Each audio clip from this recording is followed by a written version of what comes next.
Hi guys, welcome to my channel and welcome to another video. I am super stoked to be here today. I have here with me three special guests. I'm just gonna let them introduce themselves really quickly.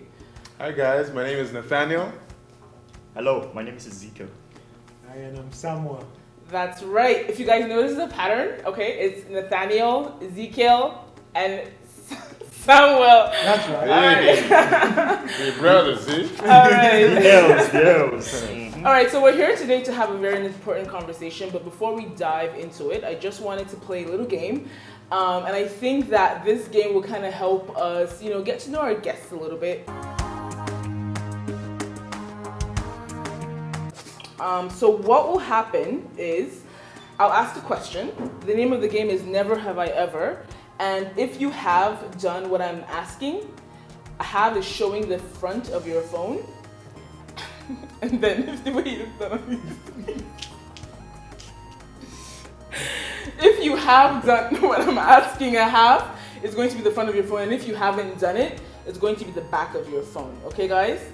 So y'all gonna be honest, okay? So here we go. Never have I ever been on a roller coaster. So, okay, so that's two I haves, I haven't, and I have, okay? Never have I ever been on a helicopter. I was going to tell you a bush at this point.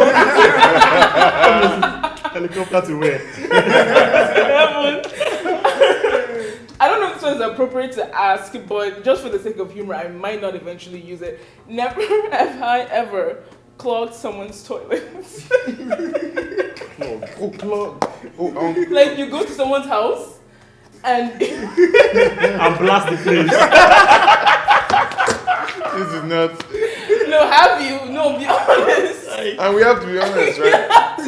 No, not because I'm saying all these things now that we have to think otherwise. Yeah. But like, Can someone help me flash my phone? Can someone help me look for my phone? It's right there. Oh my God. Never have I ever Like, put it up. remember. It's a pretty traumatic experience. hey, I'll be honest, guys. I don't think I have. I haven't. Samuel. Can we get the middle of our That's serious. Alright, we'll move on to the next question. Okay. Never have I ever jumped a fence. Okay, that's all of us. Never have I ever missed a flight. Oh, you have? Oh, you haven't? You haven't? Oh, okay. But Ezekiel, what made you miss a flight? Oh, I have. Okay. Yeah. I'm like, because I've never missed a flight before. I have. Never have I ever been on television. Like not GCK, just normal like. Why not GCK? This television. Okay. Like national television. Yes. transmission and all that? Haven't. Okay, I've been on TV. We're getting there. Yeah. And the last question, never have I got. How did you get on TV? I was very small, right? Doing food drive. The camera just Oh no, I think I've been on TV. I think That's we were talking about when we were small.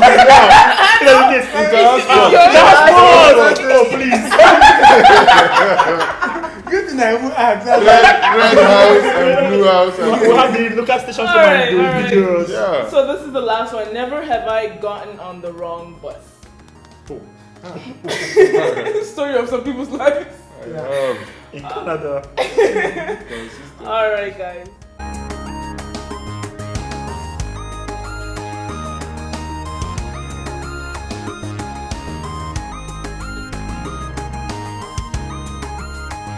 We're going right into it, talking about purpose, because that's why we're here today. What's your purpose? How are you using it to glorify God? What are one of the main drivers as to why you guys do what you do? Now, before that, I need you to actually introduce what you actually do, like on the side, outside of like church. Yeah. So for me, I sing. I play the instruments, piano, Okay. and recently, as of last year, I began creating music. Thanks to my brother over here who introduced me to the whole concept. So, those are the things I do. Okay, where is he go? Hello.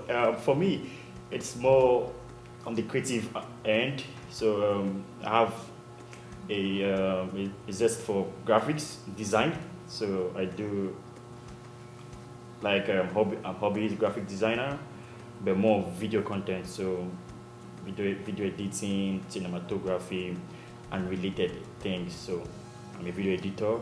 I've worked as a video editor, and I also work remotely as a video editor. That's what I do on the side. All right, and then Rosama, what do you do? Tone it down for us, yeah.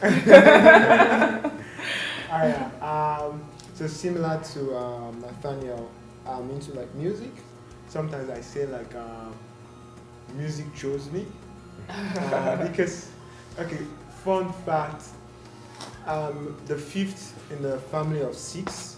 So there are 6 children, the fifth, and every one of like my siblings at one point or the other, I think we've all been like in the choir ministry, but it's only me who seem to have like gone in and stuck in. I've had like brothers and sisters like going out. So it's like that general love of music is there, but they haven't taken it to the next level. But for me, like I said, probably music just chose me. Like I've just gone into it, and so that's what I do out there.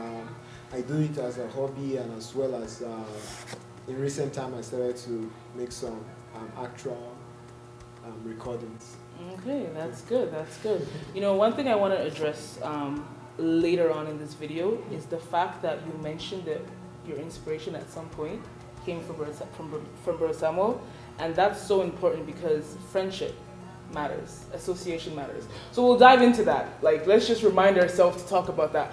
But before that, y'all are really gifted in your skill. These are things that you could probably monetize. You could probably, you know, use for worldly things. Why keep it within the faith?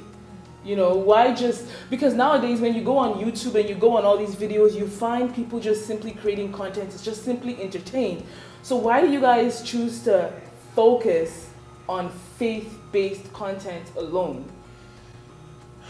It's a good question, and you know what's funny is that just before you spoke, I think when I talked about recording music, I saw Ezekiel here, like shoving his hand like money. Is that what he was? It's fun because so I it's a sign for money, like money. Or is it a sign for clapping? No, money. Poetry. Oh, it was money that was okay, Okay. Right. So when I was like recording was like, oh, cash. And you know, I had someone ask me the same question like of recent. He was like, oh, I heard your song, it's really nice, and then he was asking me like how much, like for instance for Spotify, how much are you getting from it? Just fun fact, I think Spotify gives about 0.003 per play. So it's not something, if you're doing that for just money, it takes a lot. It takes a lot to put in there, but it's interesting that you talk about that because not just only that person. In fact, I've had a family. I hope he's not watching this video. Let's make it available for everybody. I have a brother, my elder brother actually, and even talking about music, and he was like kind of encouraging me, but he was seeing it more from the aspect of money, which is not necessarily a bad thing, but that is the first thing that comes to people's mind.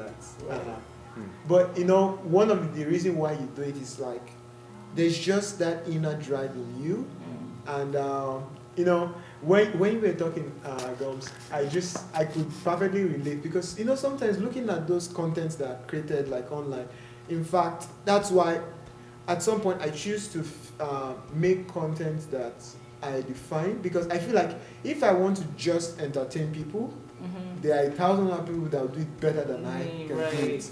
Right. Because you watch some videos, it's just I don't know if anyone have ever finished scrolling on Instagram. They say, okay, sorry, there's no more posts. No, there's always posts, right? And you see so many things. So it's like, what will make me stand out here?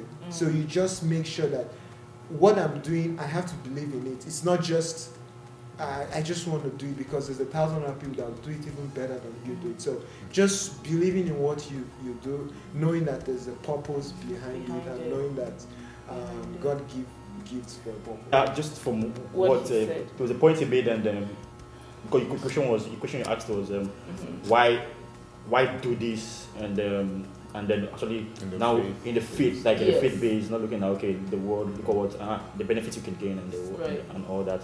You mentioned something about, first of all, one point he made was doing this from passion within, like Right. a driving passion within, Mhm. and that passion doesn't just because you just want to prove yourself or show yourself that okay you are good, you are talented, but because you think you can be a blessing to somebody, and then you are pushed to do something. I just remember when I started doing video editing, and it was born from the ground of serving voluntarily.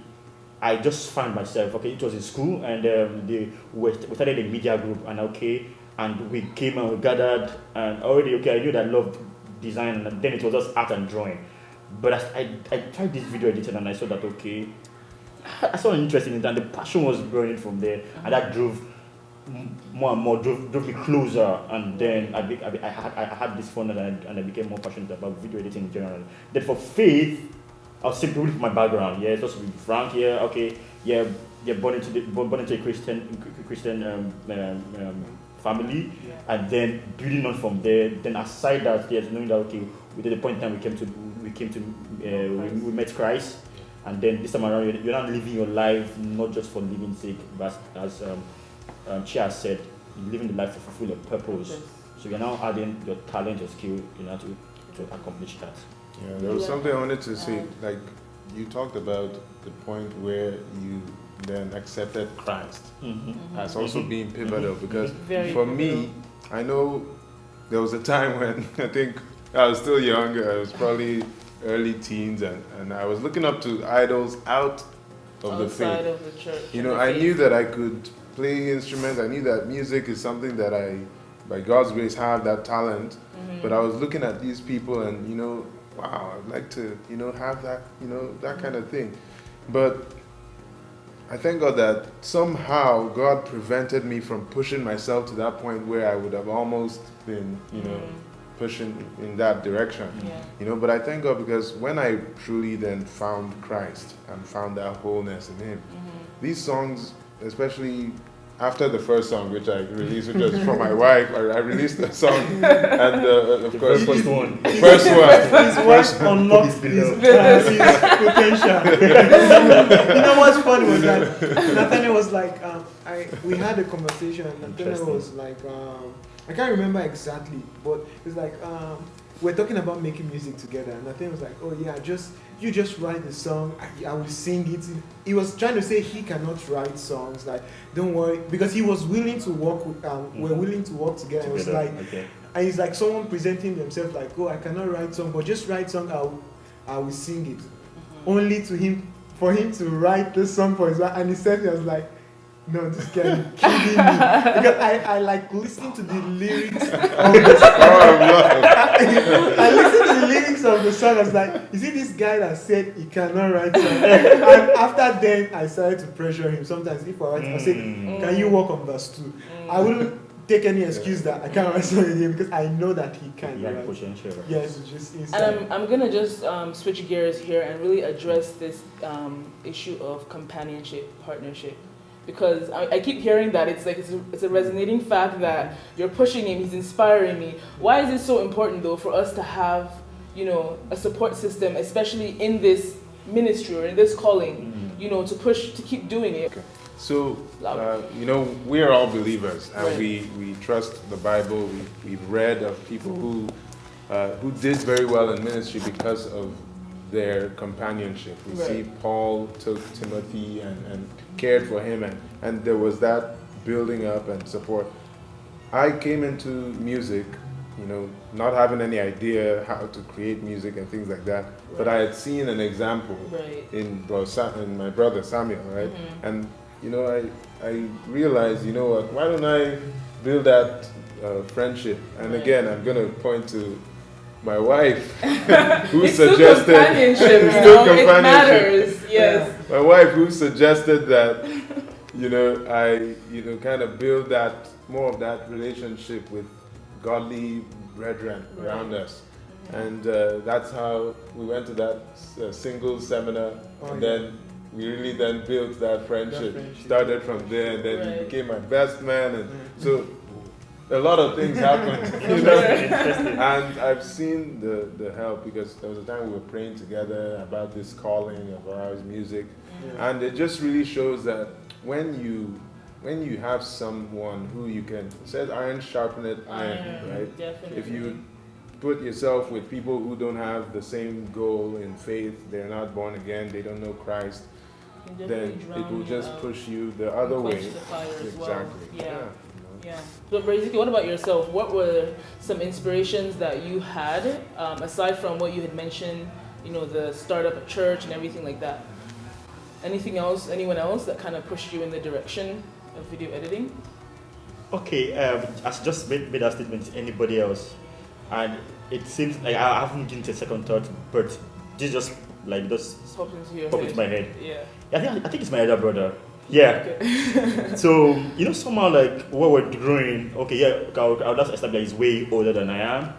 Okay, so like we're growing up like unconsciously. You talk about how children learn from the environment and all that. Right. Yeah, like, and I knew that he had started doing some things with tech and IT. The point in time where he was helping out media, like setting up cameras and all. And then we didn't know what was going on, but maybe probably we watch and like, oh, Big Bro is doing that and all that, and all of a sudden, and then there was kind of like motivation within. And then going on that, developing on that had that been in like it's in within, the potential is within, then we saw that things happening around. And yes, definitely when I started, there were some other videographers taking cameras, taking pictures. I'm like, okay, I can also do that too. So with that motivation, we took a step, and here we are today. Awesome. Yeah. Okay. So looking into the future, where do you guys see yourself maybe in the next 5 years in this regards? Yeah, so for me, one thing I did, especially at the beginning of this year, was to sit down and really draw out what I want. Oh, you did that? I had to, because... I should be... I didn't know you were good at it. I'm also impressed. That's good. I'm very grateful to God because of the partner He gave me. This is your wife, very important person. I have to be honest. We'll put that picture. I have to be honest, because it's so important. The point when she came in is so important, because she has found many weaknesses that I have. Sometimes I'm just doing things and just not even thinking too much, but she was like, what are your goals with this thing you're doing, this music and all that? Can't you sit down and put a goal? So when she said that, I started to actually then think, what do I want to accomplish? Do I just want to create music for the sake of it? But I know it's going to impact people. I've heard of stories of some people being impacted. So my goal, even within 5 to 10 years, is to get to a point where the voice is heard. Right. The voice is heard. People not only here in Canada, but people around the world. Right. And they hear one thing: the gospel of Jesus. Because I know there was a time when I couldn't care less if it was the gospel of Jesus or it was just myself. But one thing is, I want to hear that people are hearing God, Christ, they're hearing Jesus. That's the important message, because it's also evangelism. Yes. We're getting to the end times. What else is more important than evangelizing through whatever means? And I saw one video that you shared on your story.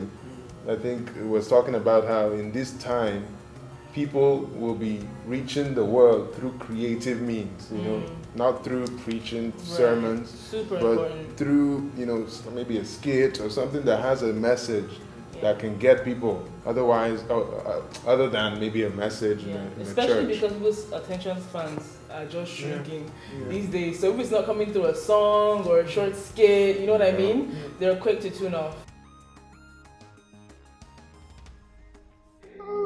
So with everything that we've said, a lot of the times people are held back by fear. You have the passion, you're saved. You have the encouragement, but you're scared. What are my friends gonna think about me? Only faith-based content? I'm not using this to make money. I'm scared of what if it's not even what's expected, or it doesn't meet a certain standard? How do we overcome the fear that we sometimes experience when we want to branch out? What do you guys have to say about that?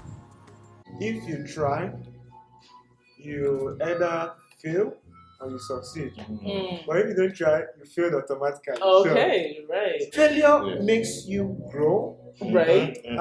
You know what? I did a song of recent, and I learned a lot from it because I was later speaking to a producer. I was like, okay, this song, it has its good parts, but also I didn't really feel this until Mary. He was telling me the possible reasons. And then the next song I'm gonna do, I'm gonna watch out for that. So Right. it helps us grow. Yes. Yes, the fear of man bringeth a snare. So if we allow ourselves to be trapped in that fear-based mindset of what people think, you'll never actually know what you're capable of doing. You will never know, right? That fear will always, pull you back. It's like a chain tied to your neck. Your leg, when you want to step forward, you take 2 steps backwards. So it's important to overcome that fear. One, I strongly believe, by having that intimate relationship with God. Secondly, knowing why you're doing what you're doing. Do you understand? Like we talked about views and approval. That's not the reason why, right? It's about the gospel. And even if you wanted to preach with like maybe tracts or with your, it's still going to be difficult. Yeah. You know what I mean? But we have the commandment to do it, to go into all the world.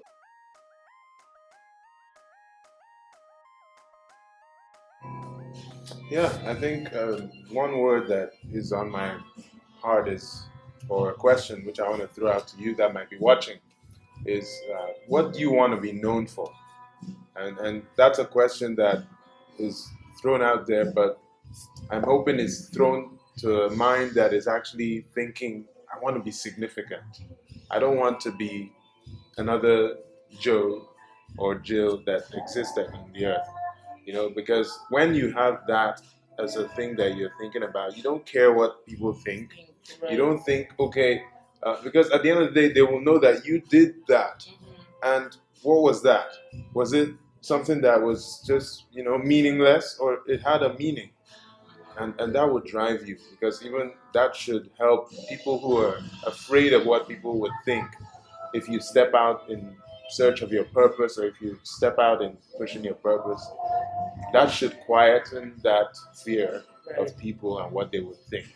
What do you want to be known for? What do you want to be known for? Ezekiel. At the end of time, as Christians, we know that yes, we definitely will stand before God and give accounts. And so the question will come in like, what have you used the God-given abilities and talents, Right. and how have you used them? What have you used them for? And how have you used them?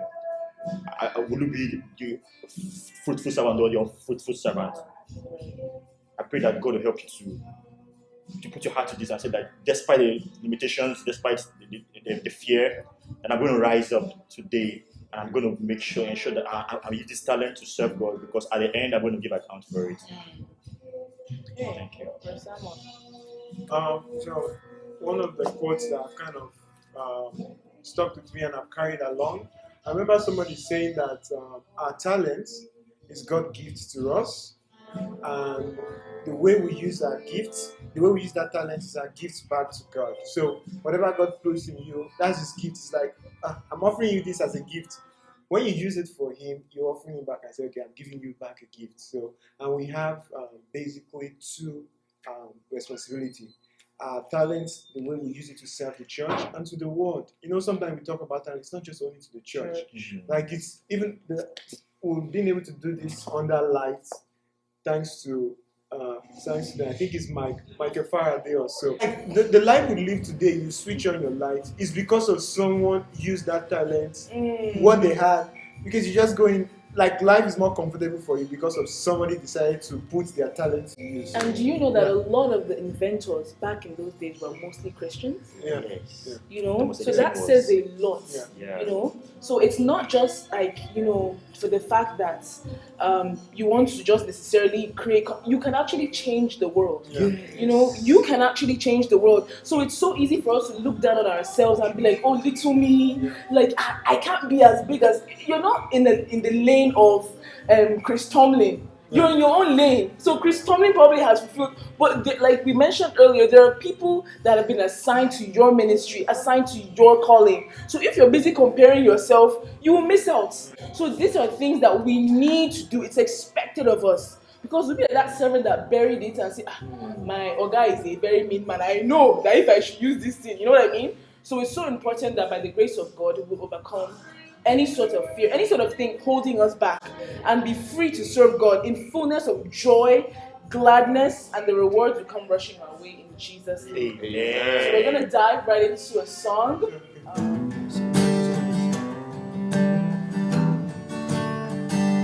I'm no longer a slave to fear.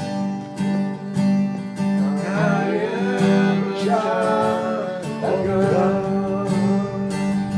I'm no longer a slave to thee. I am a child of God. I'm no longer a slave to fear. Oh yeah, I am a child of God. I'm no longer a slave to fear. I am a child of God. Oh, oh, oh, oh,